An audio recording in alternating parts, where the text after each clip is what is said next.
pour que Perpignan continue à regarder vers le haut du classement. Il fallait absolument que ces Catalans, déjà défaits à 2 reprises cette saison à domicile, eh bien, il fallait absolument la victoire face à des Bayonnais, eux qui se montraient ambitieux en ce début de rencontre, des Bayonnais en confiance après leur succès face à Toulouse. On joue depuis 4 minutes seulement. Lovo Balavou en bleu avec les couleurs bayonnaises est stoppé sur la ligne des 22 mètres. Monsieur Péchambert accorde un avantage en faveur de cette équipe bayonnaise. Mathieu Belli alors alerte son demi d'ouverture. Chandelle de Stephen Brett dans les 22 mètres. Chandelle capté par Geoffrey Michel. Vous entendez le coup de sifflet de l'arbitre. On reviendra donc à cette pénalité.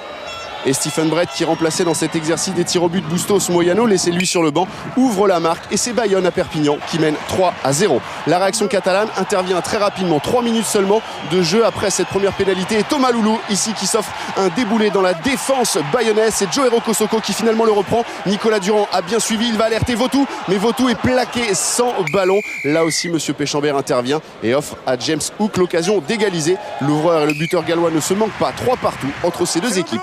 Arrive alors la 32e minute dans cette rencontre et la plus belle action du match. 2 minutes 40 de jeu et de la folie aux 4 coins du terrain. Ça débute avec Lovo Balavou qui alerte ici Marvin O'Connor. Retour intérieur, on retrouve des soutiens avec Olivon. Bayonne joue un superbe rugby, on avance sur chacun des impacts. La défense bayonnaise, la défense catalane est limite aux abois. Et ici Marvin O'Connor n'arrive pas à se saisir de ce ballon, au contraire de David Marty. Turnover en faveur des Catalans et Sofiane Guitoun qui alors contre-attaque. Il échappe tout d'abord à 2 défenseurs, accélère, manœuvre parfaitement son dernier défenseur, mais Fuster lui aussi joue bien le coup. Il oblige Sofiane Guitoun à lever les yeux, passe parfaite au pied pour son 3/4 centre qui ne va pas réussir à se saisir de ce ballon. L'action va être stoppée puisque ici, eh bien, le 3/4 centre, Vautou se met à la faute.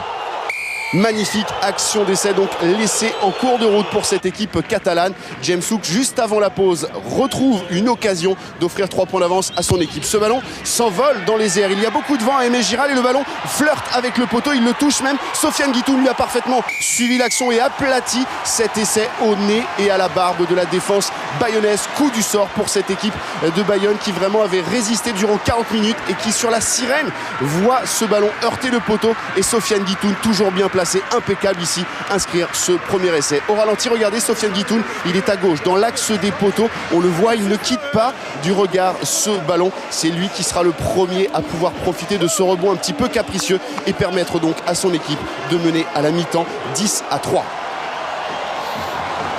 Le vent de la victoire souffle donc peut-être de nouveau à Aimé Giral quand Bayonne de son côté voit ses rêves de victoire s'envoler. Au retour des vestiaires, en effet, Perpignan ajoute une nouvelle pénalité et accélère par Tom Écochard, le demi-mêlée remplaçant de Nicolas Durand. Thomas Écochard qui ici franchit la ligne, a-t-il aplati? Monsieur Péchambert demande la vidéo au ralenti. Un en avant est commis par le jeune demi-mêlée bayonnais. L'essai ne peut donc être validé. Partie remise seulement pour les Catalans puisque sur la mêlée qui suit 2 minutes plus tard, et bien c'est ici Luc Naraway, à peine entré en jeu, qui s'échappe de la mêlée et aplati dans l'embut. Récompense enfin des énormes efforts faits tout au long de la soirée par cette équipe catalane, par cette équipe de Perpignan entraînée par Marc Delpoux qui voit ses hommes mener 20-3 mais qui voit aussi son équipe se relâcher. Bayonne alors en profite, on joue les dernières minutes dans cette rencontre. Le match est plié 20-3 pour Perpignan. C'est sûr, la victoire ne sera pas bayonnaise mais les Bayonnais vont tout donner, ne rien lâcher dans les dernières secondes. Et Bastien Fuster ici, eh bien, en bout de ligne, vient concrétiser et récompenser le bon travail, la bonne prestation encore une fois de cette équipe bayonnaise qui malheureusement pour elle, eh bien, doit une nouvelle fois s'incliner sur un score très lourd, 20-8, victoire finale donc pour les Catalans. 9e défaite en 9 matchs à l'extérieur pour des Basques qui n'ont jamais rien lâché mais qui repartent sur le bonus défensif pourtant mérité au vu de la rencontre. Soulagement en revanche côté catalan. Perpignan met fin à une série de 5 défaites en top 14. Un joli cadeau de Noël, certes avec un peu de retard, mais qui lance parfaitement cette année 2014.